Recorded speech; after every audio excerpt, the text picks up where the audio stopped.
Bakıda evinin mətbəxində eltisini qanunsuz olaraq bədən şəkilləndirmə əməliyyatı edərək ölümünə səbəb olmaqda təqsirləndirilən AZ Estetik Mərkəz MMZ-nin direktoru Ülviyə İlyasovanın cinayət işi üzrə məhkəmə prosesi başa çatıb. Oxaz xəbər verir ki, prosesdə təqsirləndirilən şəxsə hökm oxunub. Məhkəmənin hökmü ilə Ülviyə İlyasova 3 il müddətə səhiyyə orqanlarında xüsusi ixtisas tələb edən fəaliyyət növü ilə məşğul olmaq hüququndan məhrum edilməklə 3 il 2 ay müddətinə azadlıqdan da məhrum edilib. O cəzasını məntəqə tipli cəzaçəkmə müəssisəsində çəkəcək.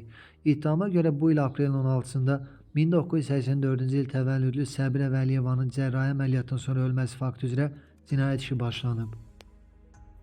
İstintaqla Ülviyə İlyasovanın aprelin 15-də üzərində liposaksiya pi sovurma əməliyyatı icra etdikdən sonra vətəndaş Səbirə Vəliyevanı ixtisaslaşdırılmış tibb müəssisəsinə yerləşdirmək əvəzinə sonuncunu yaşadığı fərdi evə apararaq onu həkim nəzarətindən kənarda qoyub. Növbəti gün xəstədə qanaxma başlayıb və Ülviyə İlyasova onu köməksiz vəziyyətdə qoyub. Nəticədə Səbirə Vəliyeva kəskin qan itirmədən dünyasını dəyişib. Qeyd edək ki, vəfat edən 40 yaşlı qadının biri qız, biri oğlan olmaqla 10 yaşlı əkiz uşaqları anasız qalıb.